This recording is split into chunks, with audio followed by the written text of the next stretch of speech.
Hi everyone, I'm JumboPixel and welcome back to Millennia.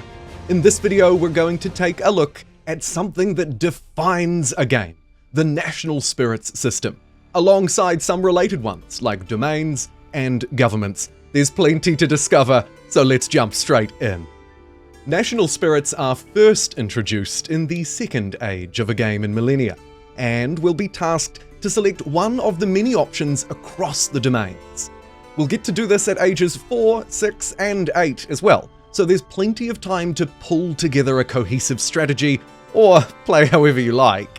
When selecting a National Spirit, we don't need to be first. We're not limited by any other player's decision, so there's plenty of options. And within each option, there are a set of ideals, a kind of tech tree that you can use domain experience to unlock. In this case, I've unlocked a domain power, allowing me to create raiders inside of the Raiders National Spirit, unlocked very early on, allowing me to spawn units in and burn down enemy territory in the process. We can make sure that we have enough domain experience by checking into something like a city screen. Hovering over the domain will reveal where it's coming from. Maybe it's a building. Alternatively, it could be from one of the many tile improvements that you've constructed in your empire. Check into the city screen again and ensure you have workers assigned to those tiles, or else you may not receive the full yield. The final, often unique legacy ideal usually also presents an opportunity to get XP on your starting region.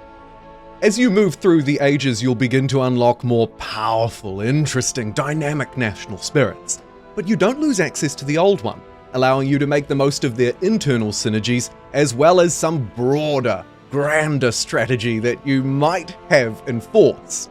Unique units, domain powers, city buffs, all of it features inside of the system, some of these things truly unique to you, like the Great Library, only available to scholars.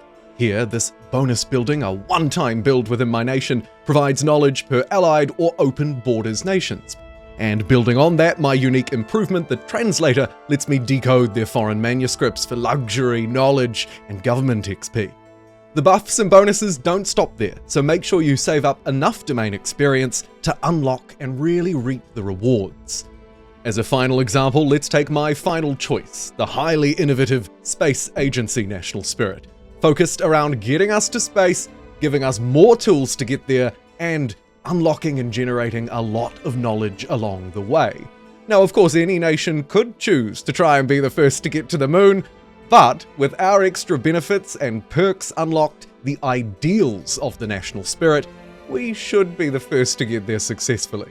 And after that, we gain access to a special culture power related to exploration, and in this case letting me send a signal back out into the unknown, opening up Millennia's Age of Visitors, an alternate age where it would be fair to say my people weren't quite prepared for our guests this afternoon. Finally, let's talk governments, which work in quite a similar way.